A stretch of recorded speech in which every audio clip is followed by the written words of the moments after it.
Assalamu alaikum wa rahmatullahi wa barakatuh. Welcome back to Ahkam SOS, the weekly Islamic practices and guidelines show.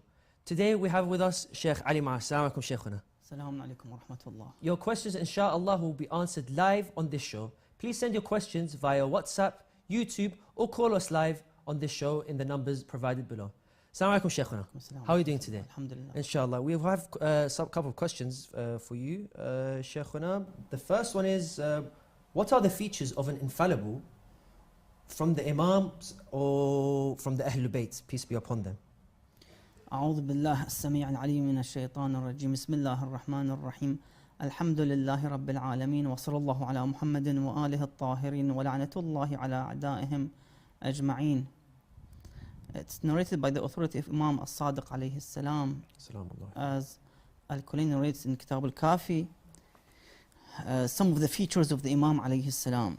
He says, فَالْإِمَامُ هُوَ الْمُنْتَجَبُ الْمُرْتَضَى. Imam is muntajab, in other words najib. Najib means somebody who was born purely, in the purest method and way, a halal born individual. And even his fathers, they're all believing individuals till Adam alayhi salam.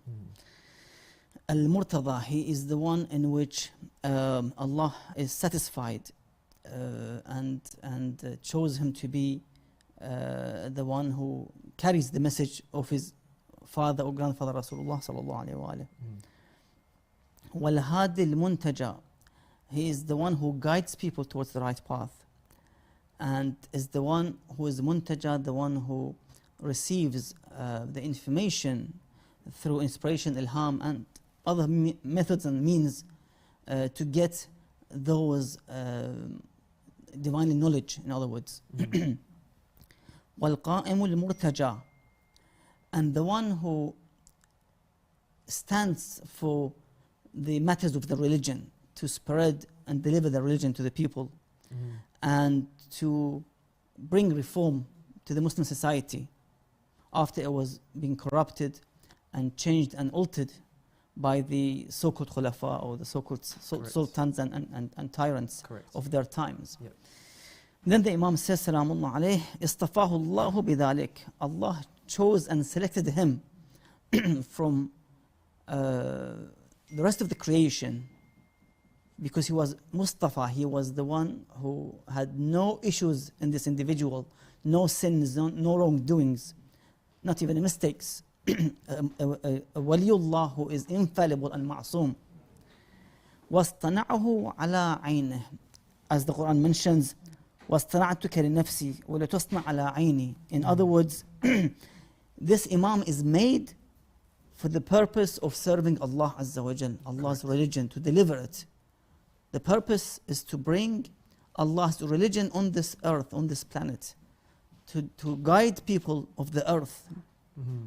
That's the mission of the Prophets and the Imams alayhimus salam, that they bring Allah's religion and implement it on this earth, to make sure that the hujjah of Allah has been fulfilled on this planet, so that on the Day of Judgment nobody can say, I didn't hear, I didn't read, I didn't listen, I didn't catch with this information, nobody told me about it. Allah says, وَلِلَّهِ الْحُجَّةُ الْبَالِغَةُ. The hujjah al-baligha, the utmost hujjah of proof of Allah, is with Allah Azza wa Jal on the Day of Judgment. That I've sent 124,000 prophets, I've sent vicegerents in hundreds and thousands, and at the end I've sent 12 infallible Imams of Ahlul Bayt alayhi salam. If you do believe in them, you'll be in paradise, inshallah. If you reject them, of course, the one would be, na'udhu billah, in hellfire. Thank you very much, Sheikhna. That was very insightful. We have questions coming in from the WhatsApp. Assalamu alaikum, Sheikh. Would I be sinful if I got the COVID vaccine behind my parents, or behind my parents' back, and without their knowledge, as they are against the vaccine? The vaccine is an option. It's not a wajib thing to go for. It's just to protect you from the expected virus. The one might catch the virus in somehow. Anyhow, this is a personal choice for the one to receive this vaccination or do a specific operation if one really is in need of such treatment or vaccination and so forth. You know, some issues do not belong to the parents' choice. You know, if they tell you you have to marry this specific girl from our, you know, family, clan, tribe, then you're not bound to, you know, follow their rules, because they can't force you to marry. And the same applies to the girl. They can't force. You know, forced marriages are not allowed. There's no obligation. You know, in some cases, even the aqd would be batil, because the girl is not satisfied. She's not radiyah with this issue. So we have to be very careful with these issues. Thank you very much, Sheikh. Another question from the WhatsApp. Assalamu alaikum. Is a man allowed to enter into a temporary marriage in spite of the fact that his permanent wife fulfills all his needs as per the Sharia says? You see, the temporary marriage, one who is in need of it, let's say he is in travel away from his wife for a couple of months, let's say, or a student who will be in some places where he will be alone and single. Those who are married, they should be very careful with this issue. It's not pick and mix and taste. This is not that type of marriage. Correct. It's halal, yes, it's halal, but you have to be very careful. And some ulama even say that if you have the wife next to you in that region, location, it's makruh to go for a temporary marriage. Some ulama would say, have this opinion. So sometimes it becomes discouraged when you have your wife next to you, and as he mentions that she fulfills all his needs. Correct, yeah. So one should be very careful, otherwise one may end up destroying his main life and destroying the main, you know, wife or the household. Yes. And maybe he would lose his kids as well as a result. Another question from the WhatsApp, Sheikh. Is it permissible to eat the food from one's relative who does not pray? Well, there's no connection between pray and eating. You know, we go and buy and eat from restaurants, of course, the vegetarian, let's say, from non-Muslims. We buy, let's say, our milk, our bread from non-Muslims, majority. There's no connection between not pray. Of course, one can actually use this excuse, let's say, this reason, to go and invite this individual towards the salah, towards the amal al-khair, towards the ibadat and worships. It would be a good opportunity, you know, that I keep the contacts with such individuals that may want, inshallah Azza wa Jal, guide them towards the right path. And to have a good influence on them, basically. Exactly, yeah. Thank you, Sheikh. Another question from the WhatsApp. What is the ruling regarding the operation that doctors perform for the man or woman to prevent a pregnancy that is given or possible after a while to undo that in order to attain pregnancy? Well, if that is not a permanent infertility, in other words, it doesn't prevent pregnancy to be permanent, because the ways in which one can do so, he will not be able to have kids in the future, even if he marries other women. And somehow they would kill the cells, you know, and somehow. So, of course, that's not permissible. The short-term one is allowed and permissible, but not the long-term one. Of course, they have to also take into consideration the Shari'i issues as well when it comes to contact with the doctor who wants to touch or see sensitive parts of the body. That's of course. So in this way, it would be a haram way towards this kind of operations or this kind of, which are not necessary. Correct. So that's the issue. You know, they're going to expose themselves to haram. Thank you, Sheikh. Another question from the audience. There are certain television stations that offer monthly subscription for their programs that are not of moral nature.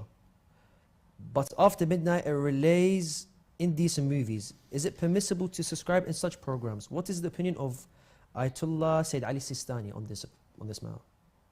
The Sayyid mentions that initially, as an initial hukum awwali, it's not allowed and permissible. But what he would say, unless, he gives an exception, that unless those who are in the house, there are people in which would basically prevent themselves from looking to or viewing or watching indecent movies or images.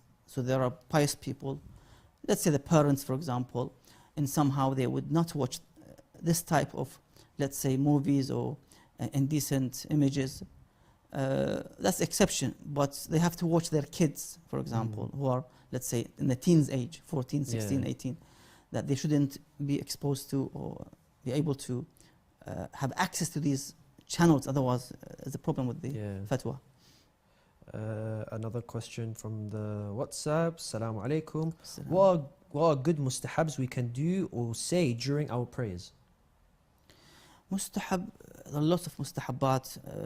I mean, one should refer back to the Kitab al-Ibadat, the section of the Salah, and mustahabbat al-Salah. But mainly in the Salah, one can actually extend or prolong his ruku' or sujood by saying Allahumma salli ala Muhammad wa ala Muhammad, or repeating the dhikr of the sujood or ruku', Subhana Rabbil Azim wa bihamdi 3 times, 5 times, 7 times. Okay. They can do dua, for example, in the qunut, ربنا آتنا في الدنيا حسنة وفي الآخرة حسنة, دعاء تعجيل الفرج, for example, dua for the walidain, for the parents, for example, and so forth. You can use many types of mustahabbat, and you can prolong and extend your salah time from 4 minutes to, let's say, 14 minutes for each salah with these mustahabbat. And even reciting long surah, Surah Al-Saf, Surah Al-Jum'ah, for example. Each has its own reward when one prays, uses in the prayer. Of course, we don't really pray, we don't use this long surah in the salah, but one can do so. Thank you, Sheikh. Another question from the WhatsApp. If I commit a sin but then sincerely repent for it, can I take a false oath by the Quran to save my honor by denying that I committed that sin? I mean, I think that is quite a magnificent or a big subject, really, like as in giving an oath, a fake oath on the Quran. Is that permissible or no? One can do so by saying, Wallahi, I will not, for example, drink anymore, for example. But why should one compel himself or herself or to bring about all these, we have some encouragements that do not, for example, do not actually make yourself, don't fall into the acts of wajib. Don't make yourself to do a wajib, like nadhr. That I do nadhr if I... No, just ask Allah Azza wa Jalla. There's a door of repentance. Go through this door, ask Allah Azza wa Jalla tawbah and istighfar, and Allah would forgive you and will give you opportunity, inshallah, by doing the a'mal salih and khair to achieve that position of a salih, of righteous individual, without going through the nadhr or the qasam and so forth. I think take things easier. I know sometimes you would bound yourself with the nadhr or with the qasam, but if you go against it, then you have to give kafara. I mean, that's correct. Just keep it simple. Just make sure that you don't commit this sin again. Keep it between yourself and Allah Azza wa Jal. Okay, that makes sense. Another question from the YouTube live chat. Sheikh, is it permissible to count Tasbih al-Zahra on your phone? As long as you're counting, let's say 34 times Allahu Akbar, it should be fine with your fingers. But of course, the most or the best method is to use Turbat Hussein alayhi salam, the Tasbih of Karbala. Thank you, Sheikh. Another question from the YouTube. I would like to ask you, what is the best way to seek Islamic knowledge without going to a house or a specific Islamic school? And overall, one can actually get some books. You start with the books, reading books about, number one, Al-Aqa'id Al-Imamiyya. So you would actually study Tawheedullah Azza wa Jal, and then the Adlullah Azza wa Jal, and then the prophethood, the Imamah, the Ma'ad. These 5 main usul al-din, you have to study them, read them, try to see if there are any lectures given in usul al-din, for example. Try to listen to them, and then you have also ahkam, as we have now, the show, specifically for this purpose, that you read your own marja''s ahkam. He's got his own book. Every marja' has his own risala amaliyah. You open up and you start from bab al-taharat all the way. Read one by one, and then you have ilm al-akhlaq, that we need akhlaq beside the aqa'id and ahkam. We need akhlaq as well to nurture, to basically educate us Islamically with how Ahl Bayt used to treat others in the best way, in the best akhlaq. As the hadith says by the Prophet sallallahu alaihi wasallam, إنما بعثت لأتمم مكارم الأخلاق, that I was sent to accomplish the high akhlaq and high morals. So yes, aqaid, ahkam, akhlaq, these are the main subjects, inshallah, that one needs to revise them, read them, inshallah. Inshallah. A question from the YouTube. Sheikh, what are the rulings when someone blasphemies in front of me? How should I react? You see, one, ala kulli hal, in this day and age, it's difficult to issue a verdict or a hukum when it comes to these issues.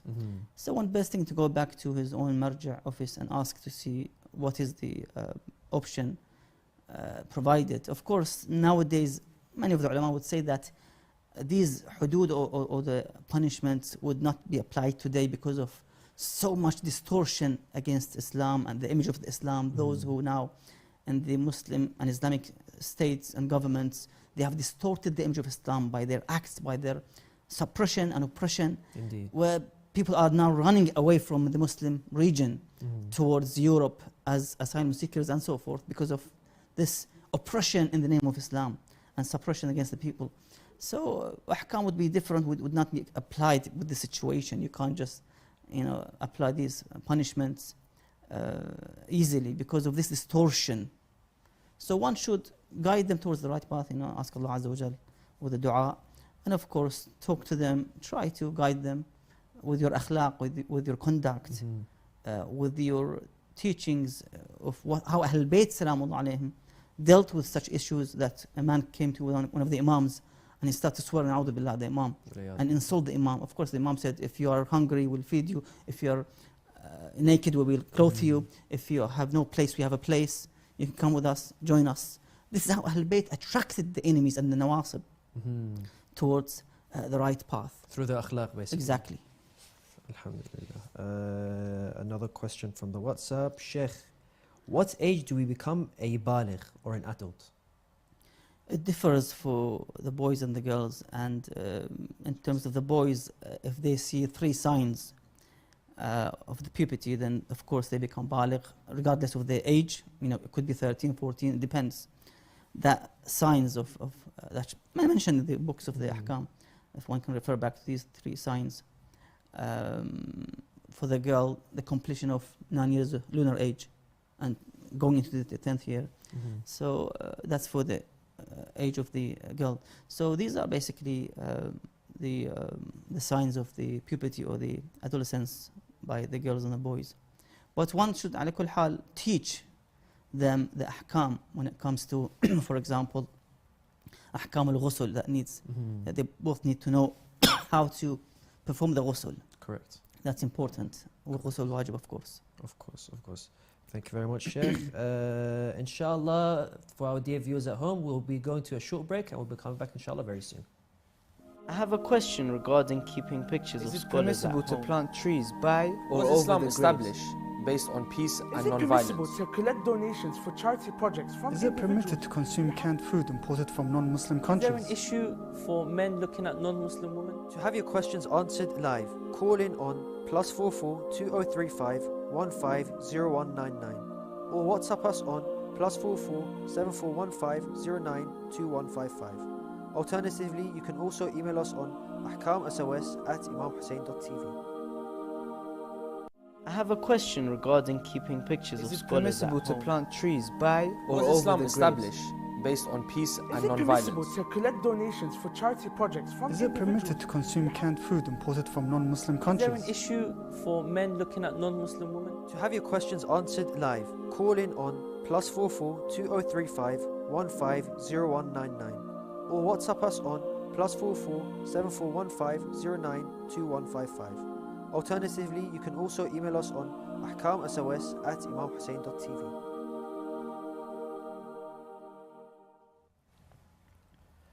Welcome back, our dear viewers, and inshallah, as I said before, you can send your questions via the YouTube live chat, via WhatsApp anonymously. You don't have to tell us your age, your name, or anything. Just send your questions anonymously, and inshallah we'll be asked to ask the Sheikh the questions, and we will do our best to answer them, inshallah.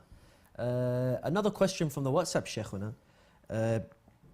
Is the fish that is caught using nets in Western countries permissible to eat or no?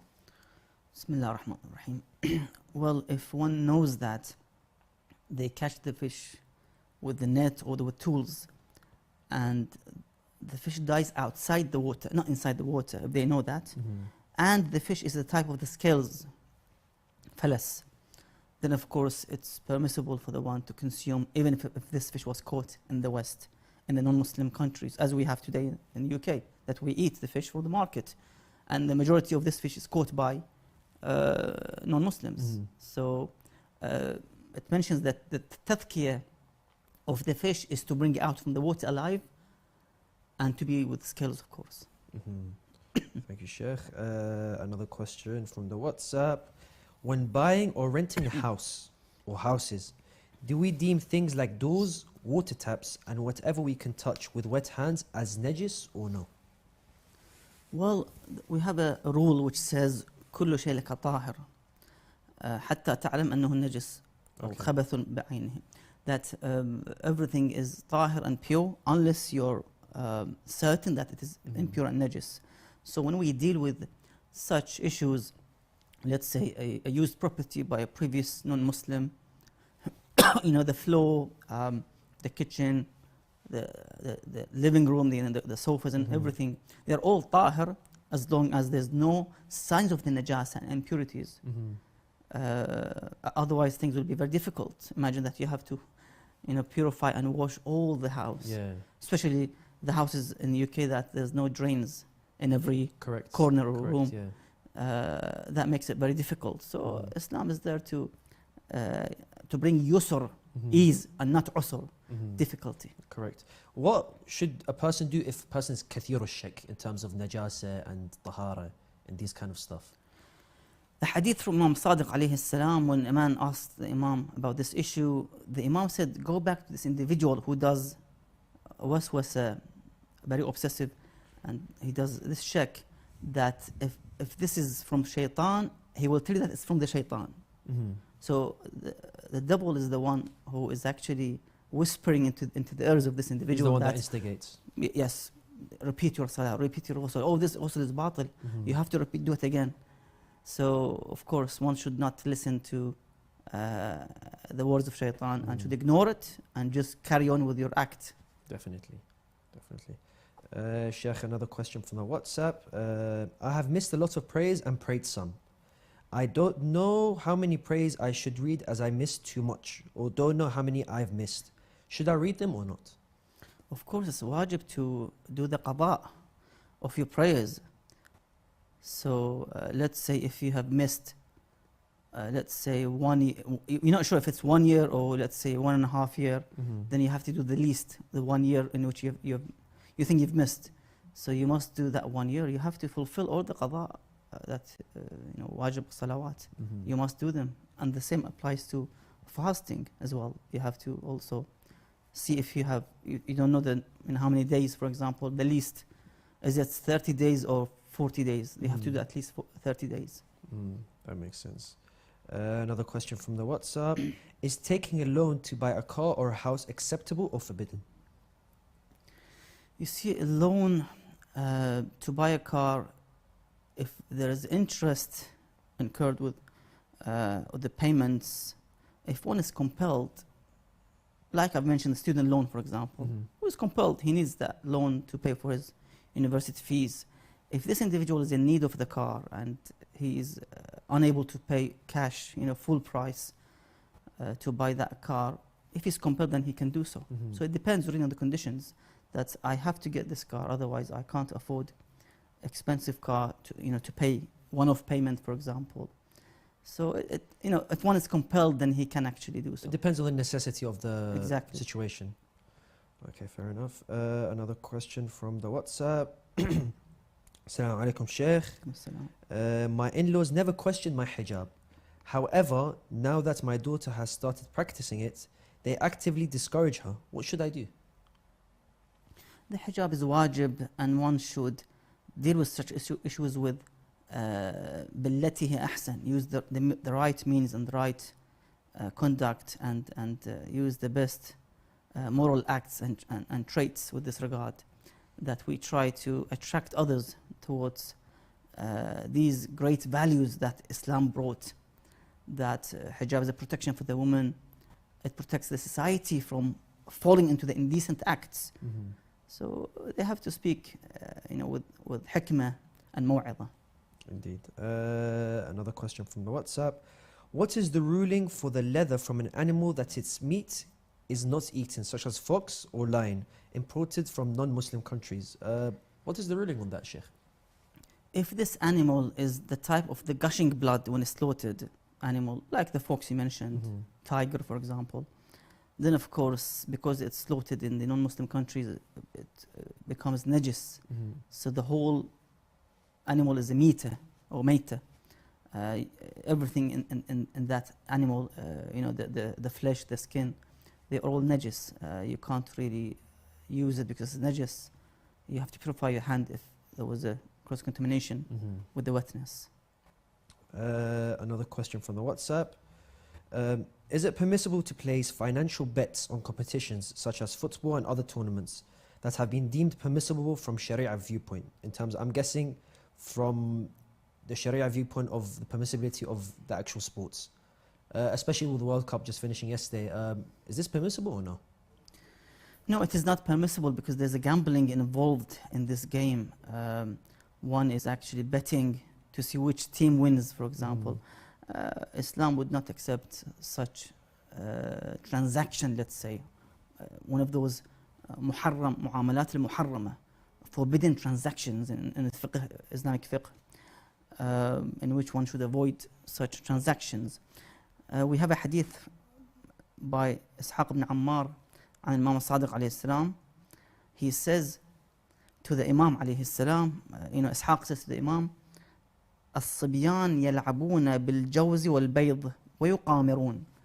He says to the Imam that we have little boys in which they would play with walnuts and eggs as a means, as a tools of gambling. They use them. In the old days didn't have such technology and cards and so forth to play with. So they would gamble with eggs and walnuts. What is the hukum? فقال عليه السلام, the Imam replied, لا تأكل منه فإنه حرام. Do not eat these, the eggs or the walnuts, which was used as a tools of gambling. Of course, now it's haram doesn't mean that it's forbidden to eat, or is it severely makruh, for example. We have to see the ulama. But in anyhow, the Imam is actually rejecting the issue of gambling to an extent that you cannot even consume those types of food which is used as a tools for gambling, the eggs and the walnuts. So one should, ala kulli hal, ask Allah Azza wa Jalla's sustenance, rizq, to go out and work, rather than just give money for the purpose of getting something more, in which, of course, this will have not only haram, but it will have no barakah and blessings. Ahsantum Sheikhna, thank you very much. A question from the YouTube. Is it permissible to have a big picture of an imam on our house? I heard some said we should cover them during the prayer. What are the rulings of this, Sheikhna? As you know, in I think a lot of Iranian and Iraqi cultures, they usually put pictures of, or some pictures that would resemble some of the infallibles, salamullahi alayhim. Is it permissible to pray in a room with these kind of pictures or no? Well, initially it doesn't really resemble the real picture of the Imam alayhi salam. And if one wants to put these pictures in his house, of course, as he mentioned or she mentioned, that we cover it for the salah, because it's makruh to pray in a room where there's a picture of a human being or even animal in that house, or in that room in which the salah is performed. So cover it with a curtain, let's say, and then do your prayer and then remove it afterwards. Okay, that makes a lot of sense. Thank you, Sheikhna. Salam, can I ask where Sayyid Muhsin is and see if he's doing okay? Sayyid Muhsin right now is in Karbala. Inshallah, he's been praying for you. Inshallah, he'll be joining us very soon. Thank you very much for asking. Another sheikh from another question from the WhatsApp. Assalamu alaikum. My Sunni friend told me that a Shia was created by Abdullah bin Saba during the reign of Uthman. I am confused, Sheikh. I thought Imam Ali made it, or the Prophet Muhammad. Salaamallah alayhim. Is this correct or no? There's a hadith that is narrated by the Ahlul Sunnah themselves, one of their books, in which the Holy Prophet says to Imam Ali alayhi salam, Ya Ali, أنت وشيعتكم الفائزون يوم القيامة. Oh Ali, you and your followers, the Shia, are the winners on the day of judgment. Yes. The one who established the Shia is Rasulullah sallallahu alaihi wasallam. When he appointed Ali alayhi salam as being his vicegerent and Khalifa after him. It wasn't made in some other decades or centuries. These are all fabrications and lies in which we've been hearing for the past years and years. Yeah. And it's not just that, many other accusations. Of course. So who is Abdullah bin Saba specifically? Again, there's a discussion about it. It's a long discussion. We don't want to go through this issue. Inshallah, no worries. Another question from the YouTube Sheikh. What is the main books that we Shia use? For example, the Sunnis have Sahih al-Bukhari or Sahih al-Muslim. I believe the Sunnis have six. Correct, yeah, 6 Sahih. How about the Shia? What are the main, for example, let's say top 3 or main 3 books that we have? We have the main 4 books mentioned. Al-Istibsar, I can't really remember the 4 books at the moment. We have Kitab al-Kafi al-Kulayni, we have, as I've said, Tahdhib, Istibsar, I can't remember the names very well. But these are the mother books in other words. That you would go back and you take the source of the hadith, as I mentioned now, for example, the hadith from Kitab al-Kafi, which is the main source. Al-Kafi. Exactly. So these are basically the main 4 books mentioned, with this regard. So that's what ulama would refer back when it comes to the ahkam questions. To issue their verdict and fatwa would go back to these main books initially. Correct, Sheikh. I mean, I've heard personally that, or I've read a lot of places, that actually Usul al-Kafi was viewed by Imam al-Mahdi himself. And Imam al-Mahdi has said that Al-Kafi is Kafi. Al-Kafi is sufficient for our Shia. Is this correct? Or? I've also heard this issue as well, yes. Thank you, Sheikh. Another question from YouTube.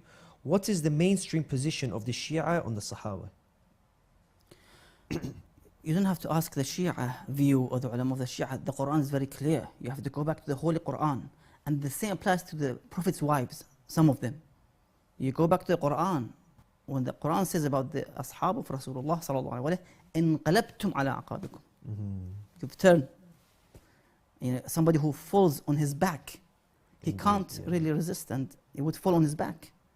So this is how the Ashab did after the demise of Rasulullah sallallahu alaihi wasallam. So the Sahaba in the Quran, انقلبتم على عقابكم. And the same applies with the Prophet's wives. إن اتقيتم. If you were pious, then of course you are a good wife. Otherwise, if you have no taqwa. And specifically if the Quran does specify that if you are pious, they've put, that it tries to hint that some of them were not pious. Definitely. No, Surah Al-Tahrim. If somebody has the translation of the Holy Quran, read with reflection and pondering the first page of Surah Al-Tahrim. In tatuba faqad saghat qulubukuma. Go and find out the meaning of saghat qulubukuma. Those 2 wives of the Prophet sallallahu alaihi wasallam. What does it mean? Indeed. Yeah. Indeed. Thank you, Sheikh. A question from the WhatsApp. I am not sure if the ground at my school is najis, and sometimes in physical education, outside or during break, I sit on the ground. Do my clothes or part of my body become impure or najis? Again, the ulama say that everything is tahir unless you're certain. So this ground is tahir, even if it's wet, unless if you're sure that there's najasa contamination, then of course you have to avoid. Thank you, Sheikh. Another question from the WhatsApp. If the lender forgoes his debt to the borrower as a gift, is it permissible for him to demand repayment of the debt or no? No, he can't. If that individual receives that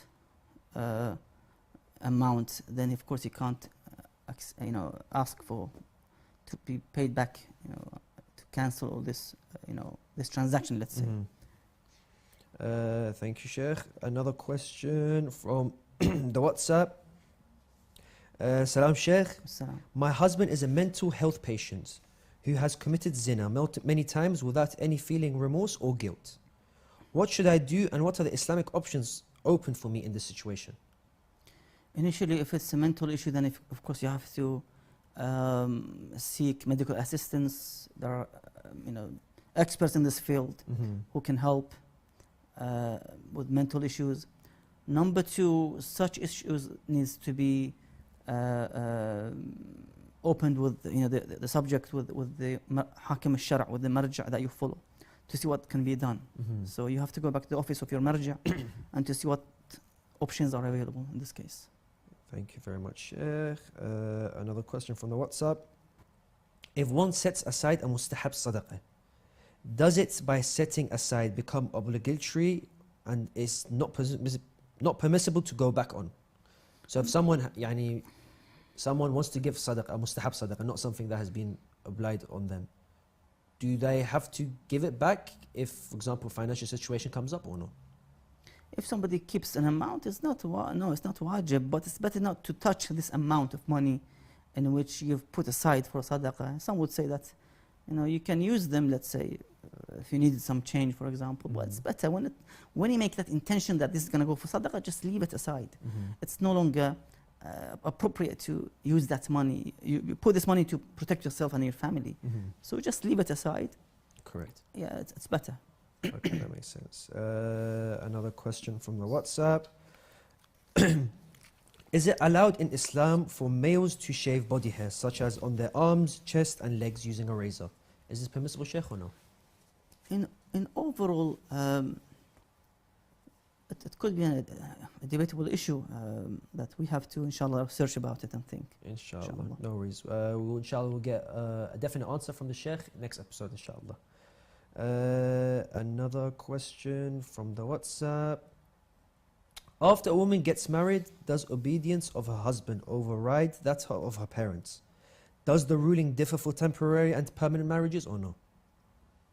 There are detailed ahkam with this regard, that there are some, for example, rights which are wajib in the long-term marriage and not wajib in the temporary marriage, for example. So it differs, of course, in some situations. But in overall, for example, the mahar is wajib on both types of marriages. You have to pay mahar. Without the mahar, it's going to be an issue, for example. Indeed. So you have to make sure that you pay the mahar accordingly, as agreed. Indeed. Thank you very much, Sheikh. Another question from the WhatsApp. Does eating while being in the state of janaba permissible or no? You see, there's a hadith with this regard that if somebody wants to eat after they had the state of ejaculation without taking the ghusl, before the ghusl, and as-Sadiq and Aba alayhi salam, the Imam narrates from his forefathers that Naha Rasulullah sallallahu alayhi wa alihi an al-akli ala al-janabah. The Prophet refrained the people from eating while they are in a state of janabah. Why? وَقَالَ إِنَّهُ يُورَثُ الْفَقْرِ. This will eventually causes poverty. Faqr means poverty. There's another meaning for faqr. Some of the ulama mentioned that illness, that this situation that you eat while you're mujnib would cause some kind of illness, for example. Yeah. But anyhow, the faqr seems to be poverty. But it could give other meanings. Could other meanings, yes. Yeah. Arabic is a very wide language. And exactly. Okay, that makes sense. A question from the WhatsApp, Sheikh. Assalamu alaikum. My friend is struggling with adultery. What should I tell him to do prevent such sin? And what should we do to control him in such actions? A young man came to Rasulullah sallallahu alaihi wasallam, and he had the same issue, that he said, I love, the act of zina, na'udhu billah.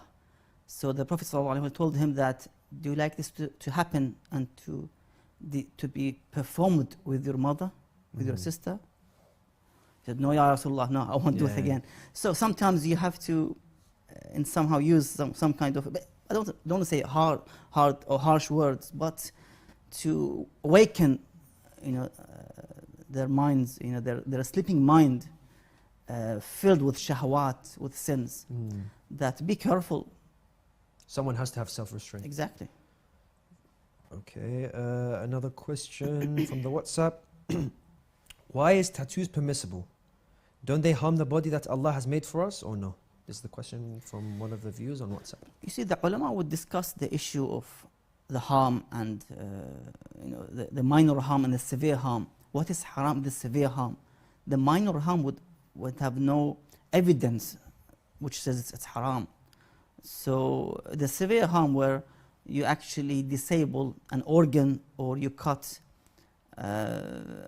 part of your body, for example, legs or hands and so forth, that is haram, of course. So they look into the evidence that if this act is causing major harm, then it's haram. If it's minor harm, there's no evidence that's haram. Mm-hmm. Like smoking. Smoking is not something that is haram. Of course, it's bad for the health. There are consequences after years and years and so forth. Indeed. But to issue a fatwa, they can't just follow people's opinions or the medics, let's say, research and recommendations that khalas, this is haram. This fatwa needs strong evidence from the Quran, from the Hadith, from the Sunnah. Mm-hmm. So that's why they would look for evidence before they issue any fatwa. Thank you very much, Sheikh. Another question from the WhatsApp. Assalamu alaikum. Dear Sheikh, thank you for this amazing show. You have helped me a lot day to day. May Allah protect you. Ajma'in. I'm a 16-year-old girl and I would like to work someday as a doctor. Is it wrong for me to wish for such life while my parents do support me in studying medicine or no? But they seem like they would want me to get married right afterwards after I finish my degree. What's your opinion, Sheikhna? Basically, one of the brothers his wife is a doctor, she's got a GP, she works in a GP. She said that, Sheikh, if my wife is not, if she wasn't a doctor, then who would go to her as a woman? Let's say she's got, na'udhu billah, breast cancer. And she needs to show her, ala kul hal, issue and illness. So, of course, we need female doctors, or the midwife. Indeed. So we need female doctors, but they have to make sure that, for two things. Number one, they observe the hijab. Number two, they don't commit a sin. They should know their ahkam rulings, very important, before they start working. It's very important. That what is haram, what is wajib, and so forth. What is allowed. So it's important. Yeah, we need definitely. Indeed. We need midwives. We need GP doctors. Muslim women would go to them for treatments. So it's important. Indeed. Thank you very much, Sheikhna. And we have ended up at the end of this episode. Thank you very much for the viewers at home. MashaAllah, there have been a lot of questions today via YouTube and WhatsApp. We do apologize if we haven't answered your question. Inshallah, stay tuned with us till Wednesday, 7 p.m. Inshallah. You can either text us anonymously on WhatsApp, messages on the live chat, or call us live on the numbers viewed below. Thank you very much. Inshallah, till next time. Assalamu alaikum wa rahmatullahi wa barakatuh.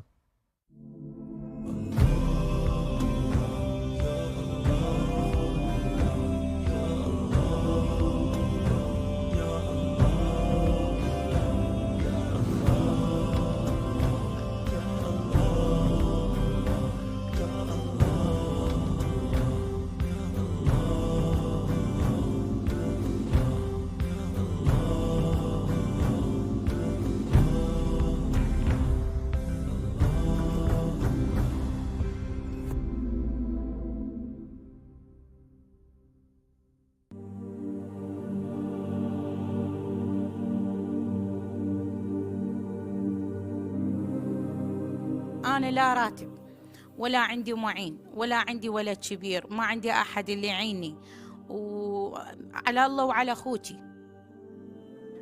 عيشتي حيل صعب، جهالي يردون مثل عندهم مدارس، يردون مصارف، يردون من لبس، يردون شيء. أنا هذا كله ما عندي يعني ما أقدر أصرف. أنا هذا الشيء كله ما أقدر أصرفه. ومنين أجيب أنا؟ يعني أنا راتبي لحد الآن ما طلع، جاي أركض بالراتب، راتب ماكو. أنا لا أطلع ولا أمشي ولا أعرف أحد، وأنا غريبة بهالمنطقة، وأنا من أهالي البصرة. عندي 6، عندي 2 بنات و4 أولاد. لا هو حتى الله يرحمه كان يقول لي أنا الزلمة ما قادر على عيشتي، شلون راح